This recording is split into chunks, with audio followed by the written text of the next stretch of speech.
There are 3 stars on the Tennessee flag, and most people assume they're just there for decoration. They're not. They actually stand for something much bigger. East Tennessee is mountain country, ridge after ridge, cold streams and hardwood forests that turn brilliant colors every October. Middle Tennessee is rolling limestone land, lined with horse fences, hayfields, and stone walls. West Tennessee stretches out flatter toward the Mississippi, with rich, dark soil and wide-open farmland. 3 completely different landscapes, 3 different growing seasons, 3 different local personalities, yet one state, with the same basic rules and no state income tax on earned wages. And here's the surprising part. Property prices don't always match the scenery. That's what makes Tennessee so interesting to me. I'm Jack, and this is what I do every week. I go through listings most buyers skip right past, dig into the details behind them, and explain what the photos might not be telling you. Nobody's paying me to feature any of these homes. Today, we're looking at 10 properties with land spread across the 3 very different regions of Tennessee. We start at $299,000 for a mountain property on nearly 6 acres. And we finish with a listing showing $10,000 on the screen, but that number comes with a very important explanation, so stick around for that one. Before we dive in, remember this. When you're seriously considering an affordable rural property, the listing is only the starting point. Water, septic, legal access, zoning, title, financing, insurance, and the real cost of ownership after closing all deserve your attention. That's why I put together a free 9-page rural property buyer's field guide with a printable checklist you can use during every walkthrough. You'll find it through the first link in the description, and it won't cost you anything.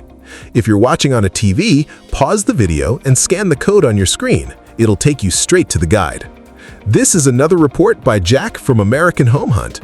Let's get into it. Property 10. Nearly 5.94 acres on Forge Creek Road, tucked among the trees on the Tennessee side of the Blue Ridge. The first thing you notice is how private the setting feels right from the driveway. Part of the property is wooded for shade and privacy, while other sections stay open for sunlight and usable ground. The driveway is paved rather than gravel, which matters in mountain country, because that's an expense someone else already covered for you. A large detached garage sits beside the home with room for vehicles, equipment, and the extra storage that comes with rural living. The listing notes no zoning restrictions. There's no homeowners association either. A mix of pasture and wooded sections with a newer circular gravel driveway leading up to the house. Behind the home is an insulated 20 by 24-foot workshop around 800 square feet, wired for both 220 and 110 volts, and set up with LED lighting. This is real workspace, not just extra storage. There's also a fire pit area, outdoor cooking space, and a screened rear porch with indoor-outdoor carpeting, ideal for warmer months. Inside, the main living area reaches roughly 20-foot ceilings, giving the space a dramatic sense of height. A high-end wood-burning stove adds another focal point. The kitchen has been thoroughly updated with new counters, flooring, and appliances. Reclaimed wood flooring adds a nice touch of character. You'll also find beamed ceilings, cedar closets, a pantry, and double-pane wood-framed windows. Both bedrooms and both full bathrooms are on the main level, making the layout practical for day-to-day living. The bathrooms also feature newer flooring, lighting, and fixtures. And then there's a genuinely useful rural living feature, a Generac standby generator, reportedly still under warranty. For a property outside a major city, backup power like that adds real peace of mind. Crimp is in Hardin County. Savannah, the county seat, is 10 minutes east and is home to Hardin Medical Center. Shiloh National Military Park is about 15 minutes away. Property 6. Roughly 3.6 acres in Gibson County. The main feature here is a stocked 1-acre pond right on the property. An actual acre of water full of fish on a parcel of about 3.5 acres total. Behind the house is a smaller koi pond, adding even more water features. Mature hardwoods surround the open lawn. The ground is mostly level. Beside the house is a covered area set up for outdoor food prep, handy after a day of fishing or any other outdoor activity. A circular driveway leads up to the front porch. The home has a metal roof, vinyl siding, and a 2-car attached garage. The residence offers roughly 2,408 square feet with 4 bedrooms and 2 full bathrooms spread across 2 floors. The main level includes the living room, a separate dining room, laundry area, office, and the primary bedroom. That downstairs primary suite means someone could live mostly on one level if they wanted to. Upstairs, one bedroom measures roughly 22 by 23 feet, an unusually large private space. The kitchen has been updated with granite counters, laminate surfaces, a gas range, and gas water heating. Natural gas is connected to the property, which is a real advantage in an area where propane tends to be more common. Vinyl-framed windows, carpet, and linoleum run through parts of the home, with central air and ceiling fans adding to the comfort. Dyer is a small community out in the agricultural landscape of West Tennessee. A major employer in town reportedly runs a manufacturing plant with hundreds of workers, giving a community this size a solid job base. Gibson General Hospital is around 10 minutes away in Trenton, and Milan General Hospital is also within a similar driving distance. Jackson, with its larger regional job and healthcare market, is about 40 minutes away. A stocked 1-acre pond changes the whole equation for a buyer. You're no longer just comparing bedrooms and square footage, you're comparing the lifestyle and the usable land itself. That creates a narrower but often more dedicated group of buyers, especially for people specifically looking for water on their property. At roughly $97 a square foot, the home could also have rental potential for someone who'd rather hold the property than live there full-time. The trade-off is that the listing itself makes clear the setting is the real star, and the house still could use some personal attention. Most of what's left seems cosmetic. The kitchen's already updated, while flooring, paint, and a few upstairs areas could use some work. 4 bedrooms, 2 bathrooms, roughly 3.5 acres, and a stocked 1-acre pond. $199,000. Now we're moving to a larger parcel, a lower price, and a 1930s farmhouse with a barn, fencing, and room for horses. Property 5, roughly 5.5 acres in Henry County. The parcel is described as unrestricted, with no homeowners association or major covenants dictating how you use the land, of course subject to local laws. The parcel measures about 604 by 339 feet, with both open and wooded sections.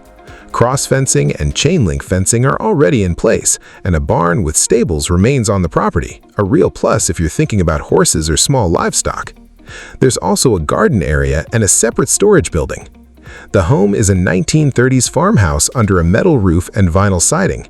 It sits back from a paved road, with gravel parking instead of a traditional garage. A deck and covered porch give you outdoor living space, which matters a lot when the surrounding countryside is such a big part of the appeal.